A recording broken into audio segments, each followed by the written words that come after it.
नमस्कार, स्वागत है आपका एबीपी न्यूज में। मैं हूं अवधेश। शाम के 4 बज गए हैं। 4 बड़ी खबरों की बात करेंगे विस्तार से। सबसे पहले बात करेंगे अंतरिक्ष से आई बुरी खबर का। रूस के मिशन मून की जो फेल हुआ है और चांद की सतह पर पहुंचने से पहले ही उसका स्पेसक्राफ्ट लूना 25 क्रैश हो गया। दूसरी खबर आपको बता दें कि बात करेंगे हम 24 की लड़ाई की, जिसे कांग्रेस ने नई टीम बनाई है इसको लेकर। और आज कांग्रेस अध्यक्ष मल्लिकार्जुन खड़गे ने सीडब्ल्यूसी की नई लिस्ट जारी की। उसमें क्या बदलाव हुए हैं कि नए चेहरों की एंट्री है और 24 की लड़ाई में उसका क्या असर होगा, इसका विश्लेषण करेंगे। तीसरी खबर में हम बात करेंगे मध्य प्रदेश में सियासत के सुपर संडे की। आज अमित शाह एमपी के दौरे पर पहुंचे, शिवराज सरकार का रिपोर्ट कार्ड पेश किया और कांग्रेस पर करारा वार किया। तो वहीं केजरीवाल भी मध्य प्रदेश में हुंकार भरने पहुंचे। उधर कमलनाथ की अगुवाई में कांग्रेस भी मंथन कर रही है। चौथी और आखिरी खबर होगी छत्तीसगढ़ से जुड़ी। वहां पर किसकी सरकार बनेगी, इस पर आज शाम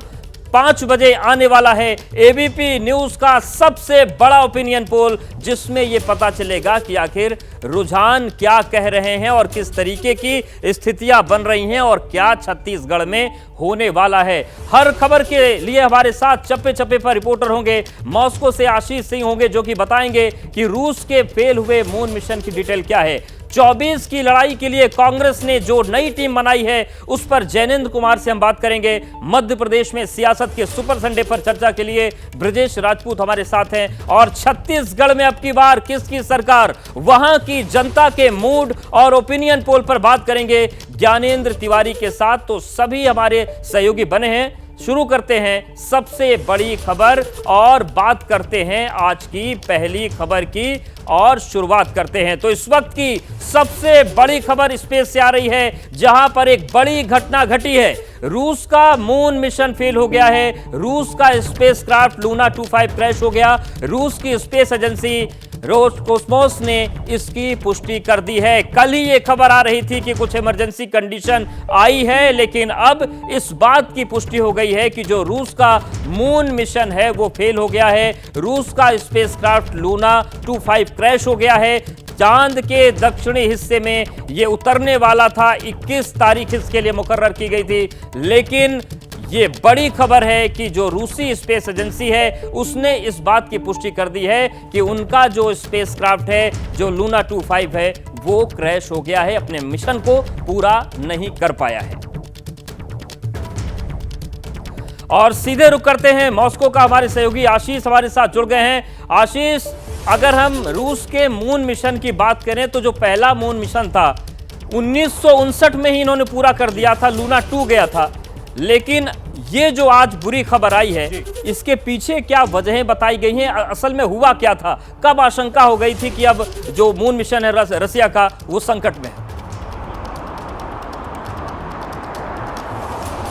लगभग 12 घंटे हो गए हैं जब पहला संकेत रोसकोस्मोस, जो कि रूस की स्पेस एजेंसी है, इक्विवेलेंट हमारे इसरो के, उसने ये एक संकेत दे दिया था कल रात को ही कि ऑल इज नॉट वेल। और एग्जैक्टली हुआ ये कि जो लास्ट ऑर्बिट होता है, जहां पर उसके बाद में लैंडिंग के पहले जो प्री लैंडिंग वाला ऑर्बिट होता है, उस समय पे थ्रस्ट देकर उसे प्री लैंडिंग ऑर्बिट में मैन्यूवर कराने की कोशिश की गई और वहीं पर ये पूरा ऑटोमेटेड प्रोसेस था और यहीं पर नुकसान हो गया। और अब इसके बाद में अब से लगभग 2 घंटे पहले ये आधिकारिक तौर पर पुष्टि कर दी गई रोसकोस्मोस द्वारा, रूस की सरकार द्वारा, कि लूना 25 अब चंद्रमा के ऊपर क्रैश कर गया है। और उसी के साथ ही जो लूनर मिशन है लूना 25 रशिया का, उस मिशन की समाप्ति हो गई है। ये बहुत ही बुरी खबर है, न केवल रशिया के लिए, क्योंकि मैं अभी यहाँ पर रूस के शहर राजधानी मॉस्को में हूँ। यहाँ पर लोगों में वो एक निराशा ज़रूर देखने मिल रही है, क्योंकि बहुत सालों बाद ऐसे समय में जब रूस और यूक्रेन के बीच में युद्ध चल रहा है, ऐसे समय में एक पॉजिटिव एनर्जी, एक वाइब्रेंसी के तौर पर इस मिशन को देखा जा रहा था। लेकिन क्योंकि अब लूना 25 क्रैश हो गया है, तो जाहिर सी बात है कि लोगों में काफ़ी ज़्यादा निराशा है। वैसे ही रशिया को पूरे पश्चिम की तरफ से, विशेष तौर पर अमेरिका और यूरोप की तरफ से कॉर्नर करने की कोशिश की जा रही थी।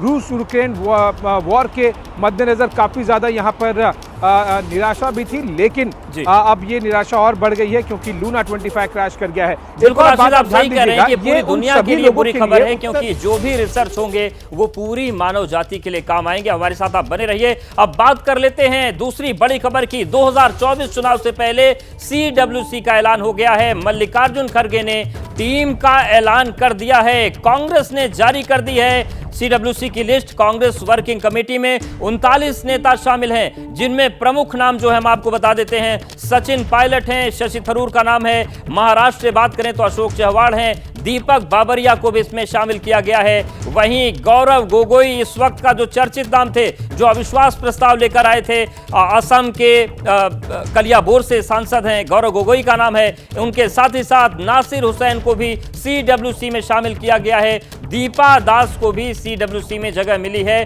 तो ये हम कुछ आपको प्रमुख नाम बता रहे हैं, लेकिन कुल 39 नेता ऐसे हैं जिनको कांग्रेस वर्किंग कमेटी में शामिल किया गया है। और 2024 के लिहाज से ये जो सीडब्ल्यूसी की लिस्ट आई है काफी महत्वपूर्ण है। लेकिन क्या फैक्टर्स को ध्यान में रखा गया है, जानने के लिए हम सीधे रुक करते हैं अपने सहयोगी जैनेंद्र का। जैनेंद्र, ये जो 39 लोगों की लिस्ट आई है, क्या क्या ऐसे फैक्टर्स हैं जिनका ख्याल रखा गया है और किस तरीके से ये लोग अब काम करेंगे 2024 के लिए?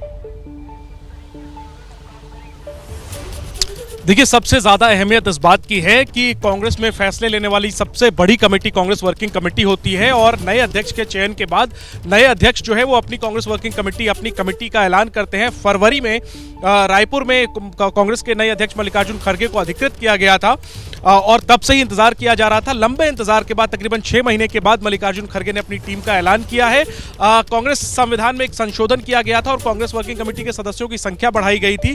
तो पहले जहां 24 लोग कांग्रेस वर्किंग कमेटी में होते थे, इस बार 39 नाम हैं। ज्यादा बदलाव नहीं किए गए हैं, लेकिन चूंकि संख्या बढ़ गई है, पहले से ज्यादा संख्या 24 से 39 हो गई है। ऐसे में कई नए चेहरे जो हैं उनका नाम कांग्रेस वर्किंग कमेटी में देखने को मिल रहा है। सबसे अहम चेहरों में शशि थरूर हैं, जिन्होंने खड़गे के खिलाफ चुनाव लड़ा था अध्यक्ष का। सचिन पायलट हैं, युवा चेहरा है। इसके अलावा गौरव गोगोई, जो कि पूर्व मुख्यमंत्री असम के रहे, उनके बेटे हैं और पूर्वोत्तर से कांग्रेस का युवा चेहरा है। फिलहाल लोकसभा में उप नेता है कांग्रेस के। तो ये कुछ ऐसे चेहरे हैं जो कांग्रेस वर्किंग कमेटी में पहली बार नजर आने वाले हैं। कुछ चेहरों की वापसी हुई है, जिनमें दिग्विजय सिंह मध्य प्रदेश से कद्दावर कांग्रेस नेता है, उनका नाम अहम है। और इसके अलावा कांग्रेस वर्किंग कमेटी में कुछ स्थायी आमंत्रित सदस्य होते हैं और कुछ विशेष आमंत्रित सदस्य होते हैं। विशेष आमंत्रित सदस्यों में जो नाम है वो काफी दिलचस्प है। पवन खेड़ा, सुप्रिया श्रीनेत, अलका लांबा, ये जो नेताओं की कांग्रेस की फौज है, जो टीवी पे लगातार पार्टी को डिफेंड करती रही है, उन्हें अब कांग्रेस वर्किंग कमेटी की बैठक में भी शामिल होने का मौका मिलेगा। तो पूरे देश में जम्मू कश्मीर से लेकर केरल तक, गुजरात से लेकर के मिजोरम, मणिपुर तक के जो वरिष्ठ नेता होते हैं पार्टी के और युवा नेता होते हैं, बिल्कुल, जो वर्तमान नेतृत्व और आने वाला के प्रतिनिधित्व का बैलेंस बनाने की कोशिश की गई। जैनेंद्र, आप हमारे साथ बने रहिए। और राजनीति की बात हो रही है तो अब बात कर लेते हैं मध्य प्रदेश की राजनीति की, जहां केंद्रीय गृह मंत्री अमित शाह दौरे पर हैं और थोड़ी देर पहले वो ग्वालियर पहुंच गए थे, जहां पर प्रदेश कार्य समिति की बैठक को वो संबोधित करेंगे, क्योंकि ग्वालियर चंबल को संभालना भी बहुत जरूरी है। मध्य प्रदेश के लिहाज से 230 जो विधानसभा सीटें हैं, तो इस वक्त हम आपको तस्वीरें भी दिखाएंगे। अमित शाह ग्वालियर पहुंच चुके हैं, देखिए तस्वीरें हम आपको दिखा रहे हैं। वो अटल बिहारी वाजपेयी सभागार पहुंचे हैं। यहां पर प्रदेश कार्य समिति की बैठक चल रही है और थोड़ी देर में वो बीजेपी नेताओं और कार्यकर्ताओं को विजय मंत्र देंगे। इससे पहले अमित शाह भोपाल पहुंचे थे, जहां पर शिवराज सरकार का रिपोर्ट कार्ड उन्होंने पेश किया और कांग्रेस पर जोरदार हमला बोला है। तो अमित शाह ताबड़तोड़ दौरे मध्य प्रदेश के कर रहे हैं। पिछले दौर में वो मालवा क्षेत्र में गए थे, इस बार ग्वालियर चंबल पर फोकस है। 20 साल का जो रिपोर्ट कार्ड है शिवराज सरकार का, वो भी उन्होंने पेश किया है। हालांकि उस रिपोर्ट कार्ड पर सियासी बयानबाजियों का दौर शुरू है, लेकिन यह तस्वीर जो है ग्वालियर की दिखा रहे हैं, जहां पर केंद्रीय गृह मंत्री अमित शाह पहुंचे हैं और कार्य समिति की बैठक वहां पर हो रही है।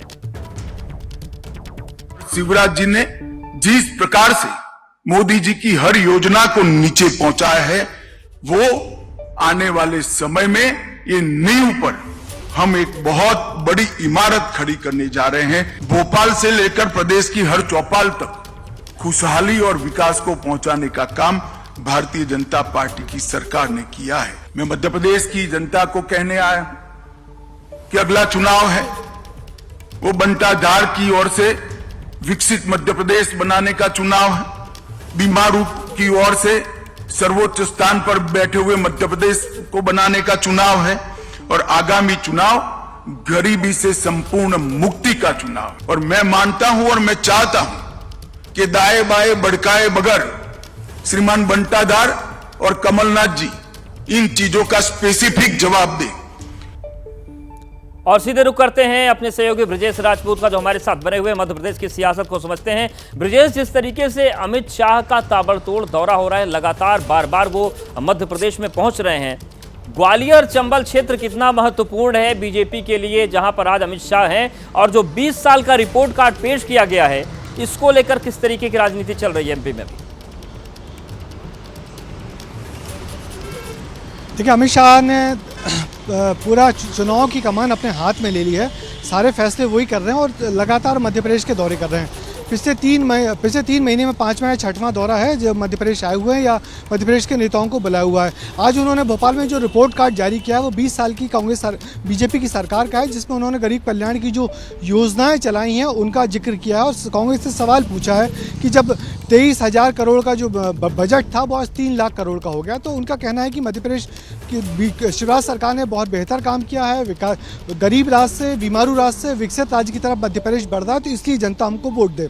इसके अलावा वो थोड़ी देर अभी ग्वालियर पहुंचे हैं। ग्वालियर में इस चुनाव के पहले मध्य प्रदेश बीजेपी की विस्तारित कार्य समिति की बैठक हो रही है और चुनाव के पहले समझा जा रहा है आखिरी बैठक है जो विस्तारित बैठक है या कार्य समिति की बैठक है। ग्वालियर चंबल इसलिए महत्वपूर्ण है कि पिछले चुनाव में ग्वालियर चंबल में बीजेपी का तकरीबन सुपड़ा साफ हो गया था। 34 सीटों में से सिर्फ 7 सीटें ही आ पाई थी बीजेपी के पाले में, इसलिए इस बार बीजेपी का जोर है कि वहीं बिल्कुल बीजेपी जोर लगा रही है। हमारे साथ आप बने रहिए, क्योंकि मध्य प्रदेश में केवल केंद्रीय गृह मंत्री अमित शाह ही नहीं, केजरीवाल भी वहां पहुंचे हैं। सियासत का सुपर संडे है। मध्य प्रदेश में केजरीवाल का गारंटी कार्ड आया है। सतना में उन्होंने 4 गारंटी का ऐलान किया है। गारंटी यह है कि मध्य प्रदेश में 24 घंटे बिजली दी जाएगी, सरकारी स्कूलों में सुधार की गारंटी दी गई है, मध्य प्रदेश में फ्री इलाज की गारंटी भी दी है अरविंद केजरीवाल ने, और दिल्ली की तर्ज पर रोजगार की गारंटी दी गई है। सतना में पहुंचे थे अरविंद केजरीवाल, बघेलखंड क्षेत्र है, और यहां पर 4 गारंटी उन्होंने पेश की है। मुझे पता चला है मध्य प्रदेश में एक मामा है,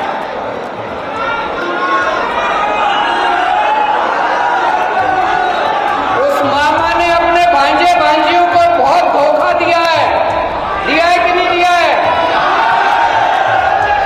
अब उस पर भरोसा मत करना। आप सबको कहने आया हूं, आपका बेटा आ गया है, आपका भाई आ गया, आपका चाचा आ गया, मामा पे भरोसा मत करना, चाचा पे भरोसा करना। तो देखिए, मामा बनाम चाचा की लड़ाई बनाई जा रही है। मध्य प्रदेश में सियासत आज गर्म है और लगातार इन तमाम बड़ी खबरों पर बने हैं। और अब बात कर रहे हैं छत्तीसगढ़ की। अब की बार छत्तीसगढ़ में किसकी सरकार? क्या मूड है जनता जनार्दन का? वो इस बार किसे राज और ताज सौंपने की सोच रही है? इस पर अब से थोड़ी देर के बाद एबीपी न्यूज लेकर आ रहा है छत्तीसगढ़ का सबसे बड़ा ओपिनियन पोल। केवल 37 मिनट 40 सेकंड बचे हैं छत्तीसगढ़ पर। एबीपी न्यूज का ओपिनियन पोल शाम 5 बजे आप देखिए, और ये ओपिनियन पोल आप देखना मत भूलिएगा, क्योंकि ये उस जनता की राय का अक्स है जो आने वाले चुनाव में वोट करेगी और अपने नेताओं को चुनेगी। सीधे रुख करते हैं अपने सहयोगी ज्ञानेंद्र तिवारी का। ज्ञानेंद्र, जो ये ओपिनियन पोल है बड़ा महत्वपूर्ण है, क्योंकि छत्तीसगढ़ में भी दावे शुरू हो गए हैं सरकार बनाने के, कांटे की टक्कर के।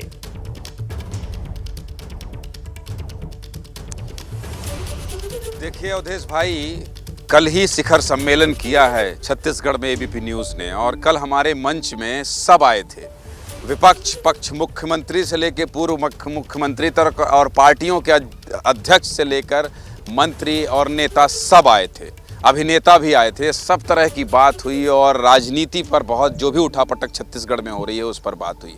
रमन सिंह यही कहेंगे कि ये सरकार अच्छा नहीं कर रही है, और भूपेश यही कहेंगे कि 15 साल जो बर्बाद किया है बीजेपी ने उसको अब हम सुधार रहे हैं। लेकिन आज तस्वीर इसलिए हम कह रहे हैं कि एबीपी न्यूज़ देखिए, और अभी जो लोग सुन रहे हैं वो अभी से ही एबीपी न्यूज़ लगा लीजिए, और छत्तीसगढ़ के तरसक इसलिए लगा लीजिए क्योंकि 5 बजे ये तस्वीर साफ कर देंगे कि धीरे धीरे जब चुनाव चढ़ रहा है, एक दल है बीजेपी जिन्होंने 21 सीटों के नाम का ऐलान कर दिया है आचार संहिता लगने से पहले, और दूसरी पार्टी है जिनकी दूसरी लिस्ट आने वाली है, कुमारी शैलजा ने कह दिया चुनाव चढ़ गया है। लेकिन मन में क्या चल रहा है उसकी एक बड़ी तस्वीर सामने पेश होने वाली है। आप सभी का बहुत शुक्रिया हमारे साथ जुड़ने के लिए, बातचीत करने के लिए। तो तमाम बड़ी खबरें हैं, लेकिन शाम 5 बजे से देखना मत भूलिएगा छत्तीसगढ़ का ओपिनियन पोल सिर्फ एबीपी न्यूज पर।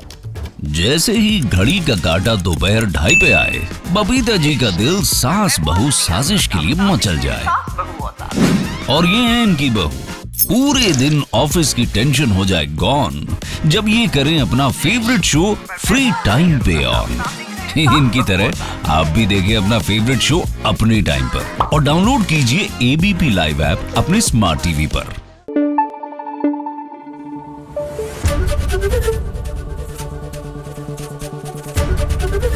एबीपी न्यूज आपको रखे आगे।